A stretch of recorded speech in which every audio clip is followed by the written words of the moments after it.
दोस्तों एक बार फिर से हम आपके लिए SGPGI nursing officer vacancy 2025 form fill up apply online process की अपडेट लेके आ चुके हैं।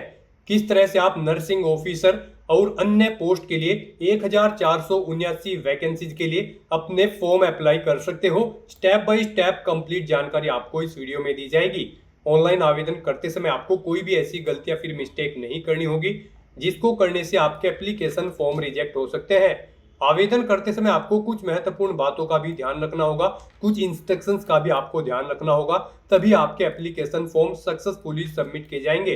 किन किन कारणों से आपके फॉर्म रिजेक्ट हो सकते हैं उनकी भी पूरी जानकारी आपको इस वीडियो में दी जाएगी। आवेदन करते समय आप अपनी क्वालिफिकेशन की डिटेल किस तरह से फिल करोगे, किस तरह से आप अपने डॉक्यूमेंट्स अपलोड करोगे, फोटोग्राफ, सिग्नेचर और अन्य डॉक्यूमेंट्स कितने केबी में और कैसे आपको अपलोड करने होंगे, फीस पेमेंट करते हुए रजिस्ट्रेशन से लेकर प्रिंट तक आप फॉर्म अपना किस तरह से अप्लाई करोगे, पूरी जानकारी आपको स्टेप बाय स्टेप इस वीडियो में दी जाएगी। तो आपको ये वीडियो शुरू से लेके एंड तक बिना स्किप किए हुए देखनी होगी। इस वीडियो को कंप्लीटली देखने पर ही आपके सभी सवाल और डाउट क्लियर होंगे। तो चलिए दोस्तों बिना कोई वक्त गंवाए शुरू करते हैं SGPGI फॉर्म फिलअप की पूरी जानकारी। फॉर्म भरने से पहले आपको हमारी वेबसाइट IND सरकारी नौकरी के इस पेज पर विजिट करना होगा, जिसका लिंक आपको नीचे description plus first comment box में मिल जाएगा। और हमारे इस पेज पर विजिट करके आप यहां से SGPGI रिक्रूटमेंट का फॉर्म अप्लाई कर सकते हो। Sanjay Gandhi post graduate institute of medical science SGPGI MS के अंतर्गत नर्सिंग ऑफिसर के लिए सबसे अधिक 1200 वैकेंसीज निकली हुई है। जूनियर अकाउंट्स ऑफिसर के लिए भी 6 वैकेंसीज है। इसी तरह स्टोर कीपर के लिए 22 है, सीनियर एडमिनिस्ट्रेटिव असिस्टेंट के लिए 32 है, स्टेनो के लिए भी 64 है, CSSD असिस्टेंट के लिए 20 है, हॉस्पिटल अटेंडेंट ग्रेड सेकंड के लिए 43 है, OT असिस्टेंट के लिए 81 है। इसी तरह से सभी पोस्ट की आप वैकेंसी चेकआउट कर सकते हो। टोटल 1479 वैकेंसीज निकली हुई है। लास्ट डेट ऑनलाइन आवेदन करने की 18 जुलाई 2025 है। लेवल 1 से 7 के अंतर्गत सैलरी है। 10वीं 12वीं डिग्री डिप्लोमा धारक अप्लाई कर सकते हैं। 18 से 40 वर्ष आयु सीमा है। पोस्ट वाइज एलिजिबिलिटी आप नोटिफिकेशन से मैच आउट कर सकते हो, देन उसके बाद अप्लाई कर सकते हो। फीस जनरल OBC WS के लिए 1180 है, SC ST के लिए 708 है, जो कि आप debit card, credit card, net banking या UPI से ऑनलाइन पेमेंट कर सकते हो। कॉमन रिक्रूटमेंट टेस्ट CRT के आधार पे आपका सिलेक्शन होगा। ऑनलाइन अप्लाई कर सकते हो। UP Uttar Pradesh job location है। ऑल इंडिया से ऑनलाइन कर सकते हो। sgpgims.org.in इसकी ऑफिशियल वेबसाइट है, जिससे आप ऑनलाइन अप्लाई कर सकते हो। इंपोर्टेंट लिंक सेक्शन के अंतर्गत नोटिफिकेशन लिंक पर आप जैसे ही क्लिक करोगे तो आपके सामने इसकी PDF ओपन हो जाएगी।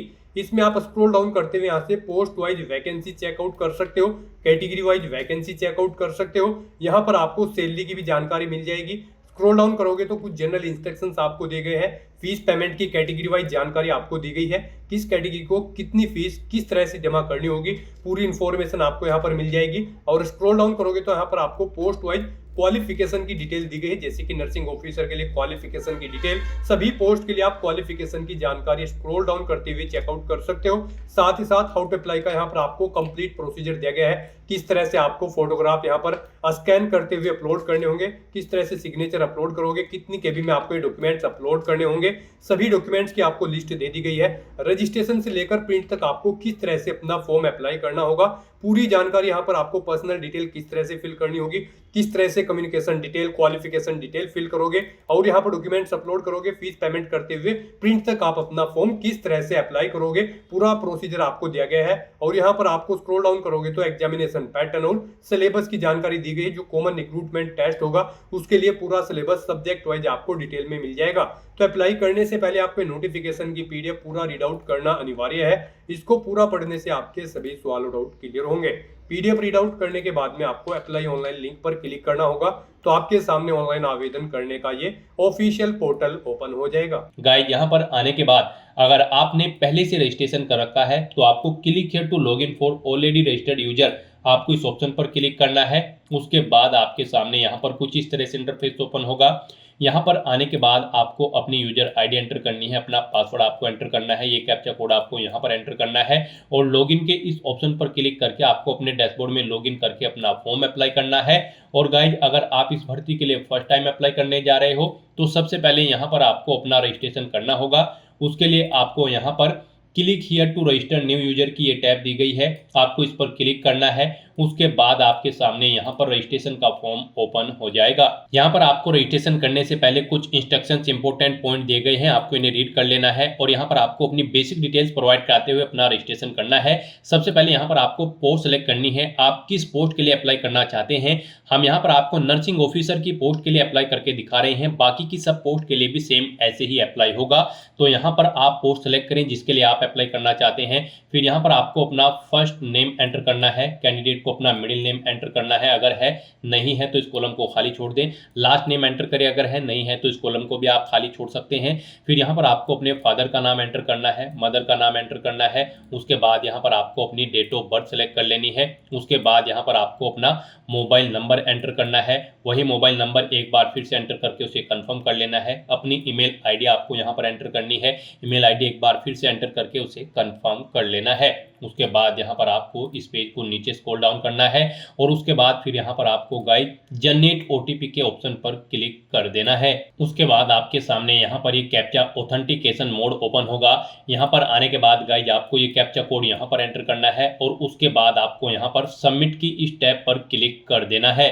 फिर यहाँ पर आपके रजिस्टर्ड मोबाइल नंबर और ईमेल आईडी पर एक ओटीपी आया होगा, वो ओटीपी आपको यहाँ पर एंटर करना है और उसके बाद आपको वैलिडेट ओटीपी के इस ऑप्शन पर क्लिक करके अपना मोबाइल नंबर और ईमेल आईडी को यहाँ पर वैलिडेट कर लेना है। उसके बाद गाइस यहाँ पर आपको आई एग्री के चेकबॉक्स को ओके करना है, ये कैप्चा कोड आपको यहाँ पर एंटर करना है और उसके बाद फिर आपको रीवेरीफाई के इस ऑप्शन पर क्लिक कर देना है। उसके बाद यहाँ पर आपको आपके रजिस्ट्रेशन फॉर्म का पूरा प्रीव्यू शो कर दिया गया है, आपको सभी डिटेल्स केयरफुली चेकआउट करनी है। इनके सामने इन सभी चेकबॉक्सेस को आपको ओके करना है और उसके बाद गाइस यहाँ पर आपको सबमिट के इस ऑप्शन पर क्लिक कर देना है। इस तरह से यहाँ पर आपका रजिस्ट्रेशन सक्सेसफुली कंप्लीट हो जाएगा। आपको एक यूजर आईडी और पासवर्ड आपके रजिस्टर्ड मोबाइल नंबर और ईमेल आईडी पर सबमिट कर दिया जाएगा। आपको उन्हें केयरफुली नोट डाउन करके रख लेना है फ्यूचर यूज के लिए। साथ ही साथ आपको यहाँ पर भी आपका एप्लीकेशन नंबर प्रोवाइड कर दिया गया है, आप इसे भी नोट डाउन करके रख सकते हो फ्यूचर यूज के लिए। और यहाँ पर अब अपना फॉर्म अप्लाई करने के लिए गाइज आपको गो टू एप्लीकेशन के इस ऑप्शन पर क्लिक करना है। नेक्स्ट यहाँ पर आपको अपनी पर्सनल डिटेल प्रोवाइड करनी है। यहाँ पर आपको कुछ चीज़ें आपकी ऑटोमेटिकली फिल मिल जाएगी जो आपने रजिस्ट्रेशन टाइम पे प्रोवाइड कराई थी। बस अब आपको इस पेज को नीचे स्क्रॉल डाउन करना है, अपना जेंडर आपको सेलेक्ट करना है, अपना मैरिटल स्टेटस आपको बताना है, आप मैरिड हो या फिर अनमैरिड, अपनी नेशनलिटी आपको सेलेक्ट कर लेनी है, डोमिसाइल स्टेट आपको सेलेक्ट करना है, यहाँ पर कैटेगरी सेलेक्ट करनी है जिस कैटेगरी से आप बिलोंग करते हैं, SC ST या फिर EWS। उसके बाद यहाँ पर आपको अपनी सोशल कैटेगरी एक बार फिर से सिलेक्ट कर लेनी है। उसके बाद आपको अपनी सब कैटेगरी यहाँ पर सिलेक्ट करनी है, अगर है नहीं है तो आप नन ऑप्शन सेलेक्ट कर लेंगे। फिर यहाँ पर आपसे पूछा गया कि क्या आप यूपी गवर्नमेंट के रेगुलर एम्प्लॉय हैं, अगर हैं तो आप येस ऑप्शन सेलेक्ट करेंगे। और फिर यहाँ पर आप अपना employ service period time select करेंगे, कब से कब तक आपने सर्विस की है। इन डेट्स के अकॉर्डिंग आपका सर्विस ड्यूरेशन यहाँ पर कैलकुलेट करके आपको शो कर दिया जाएगा। और अगर आप यूपी के गवर्नमेंट एम्प्लॉय नहीं है तो यहाँ पर आपको नो ऑप्शन सेलेक्ट करना होगा। और इस तरह से अपनी डिटेल फिल करने के बाद फिर गाइज आपको सेव एंड नेक्स्ट के इस ऑप्शन पर क्लिक कर देना है। नेक्स्ट यहाँ पर आपको अपनी कम्युनिकेशन डिटेल देनी है। यहाँ पर आपको सबसे पहले अपना कोरोस्पोंडेंस एड्रेस एंटर करना है, उसके बाद आपको अपना परमानेंट एड्रेस एंटर करना है। और अगर आपका परमानेंट एड्रेस आपके कोरोस्पोंडेंस एड्रेस के अकॉर्डिंग सेम है तो यहाँ पर आप is permanent address same as correspondence address में येस के इस ऑप्शन पर क्लिक कर दें। ऑटोमेटिकली आपका परमानेंट एड्रेस आपके कोरोस्पोंडेंस एड्रेस के अकॉर्डिंग फिल हो जाएगा। और उसके बाद गाइज यहाँ पर आपको सेव एंड नेक्स्ट के इस ऑप्शन पर क्लिक कर देना है। नेक्स्ट यहाँ पर आपको अपनी क्वालिफिकेशन की डिटेल प्रोवाइड करनी है। गाइज यहाँ पर आपको इस चेकबॉक्स को ओके करना है। यहाँ पर आपसे पूछा गया है कि क्या आपने एडवर्टाइजमेंट रीड कर लिया है, उसे केयरफुली रीड कर लिया है और आपने अपना एलिजिबिलिटी क्राइटेरिया भी चेकआउट कर लिया है। तो यहाँ पर आपको इस चेकबॉक्स को ओके करने के बाद अपनी क्वालिफिकेशन की डिटेल देनी है। यहाँ पर आप क्लिक हियर के इस लिंक पर क्लिक करके ऑफिशियल नोटिफिकेशन डाउनलोड करके उसमें से आप अपनी क्वालिफिकेशन चेकआउट कर सकते हो। यहाँ पर नर्सिंग ऑफिसर की पोस्ट के लिए हम आपको अप्लाई करके दिखा रहे हैं। इस पोस्ट पर अप्लाई करने के लिए आपके पास BSc ऑनर्स की डिग्री नर्सिंग के अंदर या फिर BSc नर्सिंग की डिग्री होनी चाहिए किसी well recognised Indian nursing counselling institute या फिर यूनिवर्सिटी से, या फिर आपके पास BSc पोस्ट सर्टिफिकेट या पोस्ट बेसिक BSc नर्सिंग की डिग्री होनी चाहिए, या फिर आपके पास डिप्लोमा होना चाहिए GNM में, और फिर यहाँ पर आपका रजिस्ट्रेशन होना चाहिए यहाँ पर nurse and midwifery in state Indian nursing council में, और आपको यहाँ पर 2 साल का एक्सपीरियंस होना चाहिए मिनिमम 50 बेडेड हॉस्पिटल में। यहाँ पर इस तरह से आपकी क्वालिफिकेशन होनी चाहिए। आप अपने इस ऑफिशियल नोटिफिकेशन में से चेकआउट कर सकते हो कि किस पोस्ट के लिए क्या यहाँ पर आपकी क्वालिफिकेशन रिक्वायर्ड है। यहाँ पर आपको सभी पोस्ट की क्वालिफिकेशन की डिटेल प्रोवाइड कर दी गई है। आप जिस भी पोस्ट के लिए अप्लाई कर रहे हैं उसके लिए यहाँ पर आप अपनी क्वालिफिकेशन चेकआउट कर ले और उसके अकॉर्डिंग अगर आप एलिजिबिलिटी क्राइटेरिया के को फुलफिल करते हैं तो फिर आप अप्लाई कर सकते हैं। तो यहाँ पर आने के बाद सबसे पहले आपको अपनी 10वीं क्लास की डिटेल देनी होगी। यहाँ पर आपको सबसे पहले बोर्ड का नाम देना होगा जिससे आपने अपनी 10वीं क्लास पास आउट की है। पासिंग ईयर आपको यहाँ पर सेलेक्ट करना है। उसके बाद आपको रिजल्ट का टाइप बताना है, वो परसेंटेज में है फिर या फिर सीजीपीए में है। परसेंटेज में अगर है तो यहाँ पर आपने कितने मार्क्स ऑब्टेन किए हैं वो आप एंटर करें। फिर टोटल कितने मार्क्स थे जिसमें से मार्क्स आपने ऑब्टेन किए हैं वो यहाँ पर आप एंटर करें। इनके अकॉर्डिंग आपकी परसेंटेज कैलकुलेट करके आपको शो कर दी जाएगी। सेम ऐसे ही आपको अपनी 12वीं क्लास की डिटेल देनी है।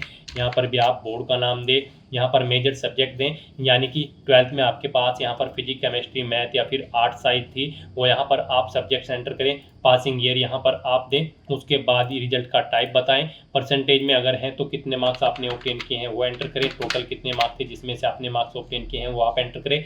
इनके अकॉर्डिंग आपकी परसेंटेज कैलकुलेट करके यहाँ पर आपको शो कर दी जाएगी। उसके बाद आपसे पूछा गया है आप जिस भी पोस्ट के लिए अप्लाई कर रहे हैं उसके लिए क्या आपके पास इसेंशियल क्वालिफिकेशन है, उसमें आपके पास डिप्लोमा है या फिर ग्रेजुएशन। आप अपने अकॉर्डिंग यहाँ पर ऑप्शन सेलेक्ट करें और उसकी डिटेल दें। यहाँ पर अगर आप ग्रेजुएशन सेलेक्ट करते हैं, अगर डिप्लोमा सेलेक्ट करते हैं तो फिर आपको डिप्लोमा की डिटेल देनी होगी। नेम ऑफ इंस्टीट्यूट या यूनिवर्सिटी, आपने किस इंस्टीट्यूट या यूनिवर्सिटी से अपना डिप्लोमा पास आउट किया है, कोर्स का नाम यहाँ पर आपको सेलेक्ट कर लेना है, जीएनएम। और उसके बाद यहाँ पर आपको पासिंग ईयर देना है, कब आपने पास आउट किया है। रिजल्ट का टाइप बताना है, परसेंटेज में है या फिर सीजीपीए में है। सीजीपीए में तो कितने सीजीपीए आपने ऑब्टेन किया है वो आपको एंटर करना है। परसेंटेज में है तो कितने मार्क्स आपने ऑब्टेन किए हैं वो आपको एंटर करने हैं। टोटल कितने मार्क्स थे जिसमें से आपने मार्क्स ऑब्टेन किए हैं वो यहाँ पर आपको एंटर कर देने हैं। इनके अकॉर्डिंग आपकी परसेंटेज कैलकुलेट करके आपको शो कर दी जाएगी। और अगर आपके पास ग्रेजुएशन की डिग्री है तो फिर यहाँ पर आपको अपनी ग्रेजुएशन की डिटेल प्रोवाइड करनी होगी। यहाँ पर आपको इंस्टीट्यूट या यूनिवर्सिटी का नाम देना है जिससे आपने अपनी ग्रेजुएशन की है।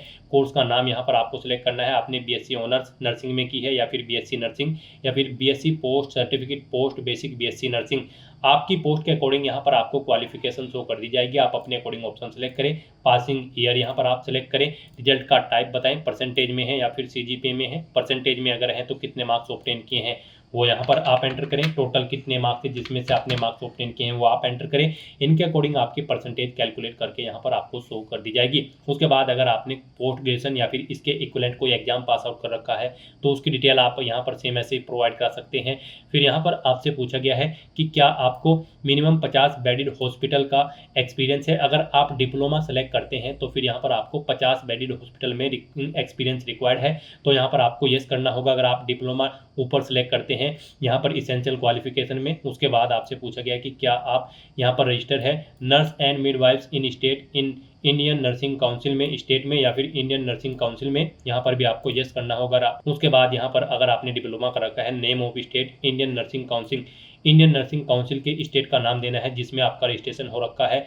Students of nursing and midwife registration of service, यहाँ पर आपको ने रजिस्ट्रेशन कब कराया था वो डेट आपको सिलेक्ट कर लेनी है। उसके बाद यहाँ पर अगर आपके पास कोई अन्य क्वालिफिकेशन है, डिग्री या फिर डिप्लोमा, तो उसकी डिटेल भी आप यहाँ पर सेम ऐसे ही प्रोवाइड कर सकते हैं। एक्सपीरियंस है तो यहाँ पर आपको अपनी एक्सपीरियंस की डिटेल प्रोवाइड कर देनी है। यहाँ पर आपको ऑर्गेनाइजेशन का नाम देना है, किस ऑर्गेनाइजेशन में आप कार्यरत थे उसका एड्रेस देना है, नंबर ऑफ बेड देने हैं हॉस्पिटल में जिसमें आप कार्यरत थे उसमें कितना यहाँ पर नंबर ऑफ बेड्स थे। फिर हॉस्पिटल का कॉन्टैक्ट नंबर आपको देना है, हॉस्पिटल की मेल आईडी देनी है, पोस्ट का नाम देना है जिस पर आप कार्यरत थे, कब से आपने जॉब स्टार्ट की थी, कब छोड़ी है वो डेट आपको सिलेक्ट कर लेनी है।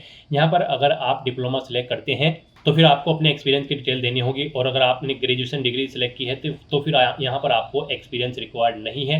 आपको एक्सपीरियंस है तो आप एक्सपीरियंस दे, नहीं है तो आप इस कॉलम को खाली छोड़ सकते हैं। एक से ज़्यादा जगह वर्किंग एक्सपीरियंस है तो आप ऐड न्यू रो के इस लिंक पर क्लिक करें। सेम ऐसी ही एक और रो यहाँ पर ऐड हो जाएगी और उसमें आप अपने एक्सपीरियंस की डिटेल यहाँ पर प्रोवाइड करा दें। इस तरह से अपनी क्वालिफिकेशन और एक्सपीरियंस की डिटेल प्रोवाइड करने के बाद फिर आपको यहाँ पर सेव एंड नेक्स्ट के इस ऑप्शन पर क्लिक कर देना है।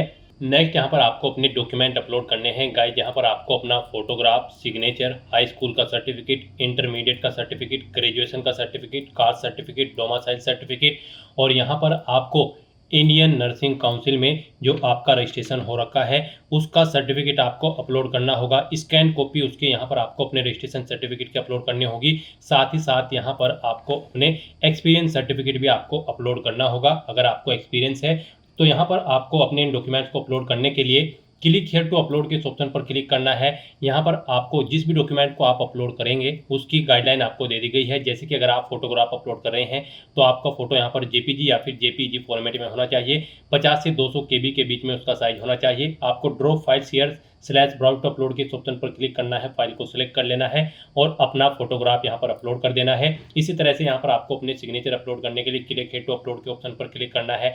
सिग्नेचर आपके 50 से 200 केबी के बीच में होने चाहिए जेपीजी जेपीईजी फॉर्मेट में। यहाँ पर भी आपको ड्रॉप फाइल शेयर के ऑप्शन पर क्लिक करके फाइल को सिलेक्ट करके अपना सिग्नेचर यहाँ पर आपको अपलोड कर देने हैं।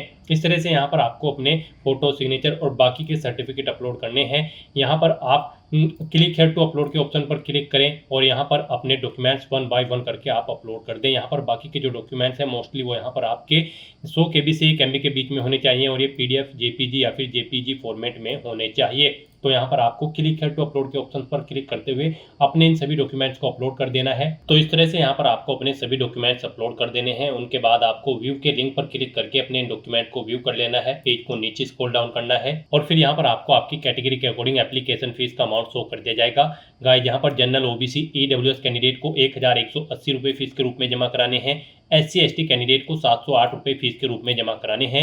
यहाँ पर आप अपना फीस का अमाउंट ऑनलाइन मोड में जमा करा सकते हो। तो यहाँ पर अब आपको इस चेकबॉक्स को ओके करना है। ये कैप्चा कोड आपको यहाँ पर एंटर करना है। प्रीव्यू के बटन पर क्लिक करके आपको अपने एप्लीकेशन फॉर्म का प्रीव्यू चेकआउट कर लेना है। कहीं पर कोई मिस्टेक है तो आप बैक बटन पर क्लिक करके एडिट कर सकते हो, नहीं तो फिर यहाँ पर आपको सबमिट के ऑप्शन पर क्लिक कर देना है। नेक्स्ट यहाँ पर आपको फीस पेमेंट के इंटरफेस पर डायरेक्ट कर दिया जाएगा। गाइस, यहाँ पर आप net banking, debit card, credit card या फिर NEFT या फिर RTGS या फिर UPI के माध्यम से अपना फीस पेमेंट कर सकते हो। यहाँ पर आपके लिए UPI बेस्ट ऑप्शन रहेगा। तो यहाँ पर आप UPI के इस ऑप्शन पर क्लिक करें। उसके बाद आपके सामने कुछ इस तरह से इंटरफेस ओपन होगा। यहाँ पर आप UPI के थ्रू कैसे पेमेंट करना चाहते हैं, UPI ID या फिर QR कोड के थ्रू, आप अपने अकॉर्डिंग ऑप्शन सेलेक्ट करें। UPI ID के थ्रू करना चाहते हैं तो इस ऑप्शन पर क्लिक करें। यहाँ पर आप अपनी UPI ID एंटर करें, यहाँ पर अमाउंट एंटर करें, जितना अमाउंट यहाँ पर आप पे करना चाहते हैं और कंफर्म के बटन पर क्लिक करते हुए अपना फीस पेमेंट कर दे। या फिर आप QR कोड के थ्रू अपना फीस पेमेंट कर सकते हैं। आप QR कोड के इस ऑप्शन पर क्लिक करें। उसके बाद यहाँ पर आपको इस इंटरफेस पर डायरेक्ट कर दिया जाएगा। यहाँ पर गाइज आपको इस QR कोड को स्कैन करना है अपने UPI से और अपना फीस पेमेंट कर देना है। सक्सेसफुली फीस पेमेंट करने के बाद आपको आपके डैशबोर्ड में डायरेक्ट कर दिया जाएगा। वहां से आप अपने एप्लीकेशन फॉर्म का स्टेटस चेकआउट कर सकते हो और उसका एक हार्ड कॉपी प्रिंट आउट ले सकते हो फ्यूचर यूज के लिए, फ्यूचर रेफरेंस के लिए। तो दोस्तों, ऐसे आप Sanjay Gandhi post graduate institute of medical science SGPGI की इस भर्ती के लिए अपने फॉर्म अप्लाई कर सकते हो बिना कोई मिस्टेक किए हुए। आज की इस वीडियो में बस इतना ही। आई होप ये वीडियो आपको पसंद आई होगी। अगर पसंद आई हो तो इसे लाइक और शेयर करें। चैनल पर नए हो तो इसे सब्सक्राइब कर लें। Thanks for watching.